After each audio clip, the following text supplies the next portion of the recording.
याकूब मतलब आप, मत डर, मैंने तुझे छुड़ा लिया, तेरा नाम लेके तुझे बुलाया। उसने आपको छुड़ाया कि नहीं छुड़ाया? शैतान से छूटे कि नहीं छूटे? पाप से छूटे कि नहीं? नाम लेके उसने बुलाया कि नहीं? जब जब परमेश्वर बाइबल यूज करते हैं, जब जब का मतलब है ये डेफिनेट आपके साथ होगा। छाया 43 उसकी 1 और 2 आयत। हे इज़राइल तेरा रचने वाला और तेरा, हे याकूब तेरा सृजनहार यहोवा यूं कहता है, मत डर क्योंकि मैंने तुझे छुड़ा लिया है और मैंने नाम लेकर तुझे बुलाया है और तू मेरा ही है। जीसस ने क्या कहा? इज़राइल मतलब आप, याकूब मतलब आप, मत डर, मैंने तुझे छुड़ा लिया, तेरा नाम लेकर तुझे बुलाया। उसने आपको छुड़ाया कि नहीं छुड़ाया? शैतान से छूटे कि नहीं छूटे? पाप से छूटे कि नहीं? नाम लेके उसने बुलाया कि नहीं? अब आगे बढ़ेंगे।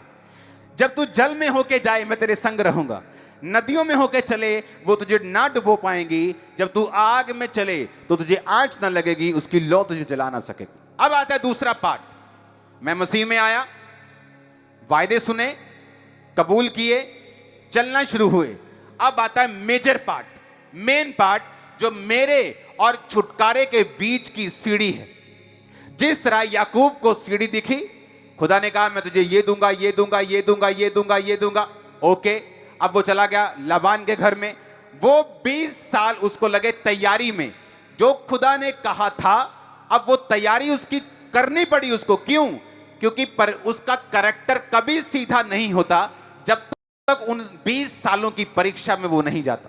पहले वो यीशु मसीह कहते हैं, हे इज़राइल मत डर, मैं तुझे नाम लेके बुला लिया। पहली आयत, मैंने तुझे छुड़ा लिया। अब जब आप छुड़ा लिए गए, आप बुला लिए गए, तो दूसरी आयत शुरू होती है। अब कहता है जब तू जल में से होकर जाएगा। बोलो अपने पड़ोसी को, जब तू जल में होकर जाएगा। बोलो, पूछो पड़ोसी को, जब लिखा है कि अगर लिखा है? क्या लिखा है? जब। जब मैं आपको मान लो ऐसा बोलूं कि जब मैं तुझे लुधियाना भेजूंगा, हां मैं तुझे लुधियाना भेज रहा हूं, जब फिलौर आए, हां जलंधर से लुधियाना भेज रहा हूं, पहले फगवाड़ा आएगा, गुराया, फिलौर, हां ऐसा आएगा। जब फिलौर आए तो तू वहां मत जाना, तू थोड़ा इधर मुड़ जाना। जब यानी फिलौर आएगा ही आएगा। जहां मैं तुझे भेज रहा हूं, मैं तुझे भेज रहा हूं, अच्छा मैं तुझे खामरा चर्च भेज रहा हूं, जब खामरा का गेट आए तो अंदर चले जाना, 1 किलोमीटर में चर्च आ जाएगा। खामरा चर्च का गेट गायब तो नहीं होगा कभी भी, मतलब वो तो रहेगा ना। जब जब परमेश्वर बाइबल यूज करती है, जब जब का मतलब है ये डेफिनेट आपके साथ होगा। आमीन मत बोलो, ये परीक्षा है ये होगी पर जरूर। हालेलुया। जब का आ गया, जब आ गया, जब जब का मतलब है कि this is going to happen, ये होगा ही होगा आपके साथ, 100% होगा। अगर आप बुलाए गए हैं तो, अगर आप हीलिंग के लिए आए, जस्ट देखने के लिए आए हैं तो स्वागत है, कोई प्रॉब्लम नहीं है। देखो, परखो, चेक करो। जो हीलिंग ले रहे हैं उनके घर में जाओ, चेक करो खरीदे हुए तो नहीं है, बिके हुए तो नहीं, सब चेक करो, कोई प्रॉब्लम नहीं। लेकिन अगर तुम सचमुच उस जीवन को जीना चाहते हो जो परमेश्वर बाइबल में वायदा करता है, तो मैं उस जीवन की बात कर रहा हूं। परमेश्वर कहता है जब तू पानी में से जल में होके जाएगा मैं तेरे संग रहूंगा। उसने ये नहीं कहा जब तू जल में से होके जाएगा तो मैं तुझे जाने नहीं दूंगा, मैं तुझे बचा लूंगा, मैं किश्ती भेज दूंगा, मैं तुझे जल में होकर जाने नहीं दूंगा। उसने कहा जब तू जल में होकर जाएगा मैं तेरे साथ रहूंगा, नदियों में होकर जाएगा तुझे डुबो ना पाएंगी, और जब तू आग में चलेगा। अगर कोई व्यक्ति आग के पास चला जाता है तो भागता है वहां से, हां फटाफट भागता है कि यार गर्मी है यहां। तंदूर के पास अगर चले जाए तो वहां से फटाफट निकलता है कि गर्मी है। लेकिन जीसस क्राइस्ट ने कहा जब तू आग में चलेगा, यानी जब तेरी परख की आग तुझ पे होगी तो तू भाग नहीं सकेगा। तू जल्दी में उस आग को पार नहीं कर सकता। अगर यीशु मसीह ने सोचा है तुझे बंदा बनाना है और इसके लिए चाहे तेरा वीजा 10 साल रोकना पड़े, उस वो रोक देगा 10 साल के लिए, और तू उस गरीबी की आग में से चल के जाएगा हर दिन, 1 दिन, 2 दिन, महीना, 2, 3 साल, दूसरा साल, तीसरा, चौथा, पांचवा, छठवां, 7वां, 8वां, 9वां, 10, आपको लगेगा कि मैं इस आग को पार क्यों नहीं कर पा रहा हूं, मैं क्यों इस आग को दौड़ के पार नहीं कर सकता, क्योंकि जीसस क्राइस्ट में उस आग को दौड़ कर पार नहीं करने देंगे। अगर वो जीसस क्राइस्ट में एक परमानेंट छुटकारे की ओर लेके जा रहे हैं तो, अगर वो छुटकारा तुम्हारे वंशों का उसने सोचा हुआ है और एक ऐसा छुटकारा सोचा है जो तुम्हारे मृत्यु जीसस क्राइस्ट के आने तक तुम्हारे पास रहेगा, मैं उस छुटकारे की बात कर रहा हूं। ये तुमसे वापस नहीं जाएगा, तुम्हारी इज्जत बढ़ेगी, ब्लेसिंग्स बढ़ेंगी। आमीन। ऊंचा चाहिए मेरे को, आमीन। वो कहता आग में से तब तू होके, क्या लिखा है, भागेगा कि चलेगा? बोलो पड़ोसी को, बोलो क्या लिखा है, बोलो बोलो क्या लिखा है, एक दूसरे को बताओ क्या लिखा है। हां, क्या लिखा है? चलेगा कि भागेगा? आग का जो इब्रानी शब्द है वो है 1980 शब्द हलाक। हलाक जो शब्द है ये 3212 शब्द से लिया गया, जिसका मतलब है यालाक। यालाक का मतलब है, अगर आप नीचे उसे पढ़े तो उसका मतलब है ग्रो। आग का मतलब है ग्रो।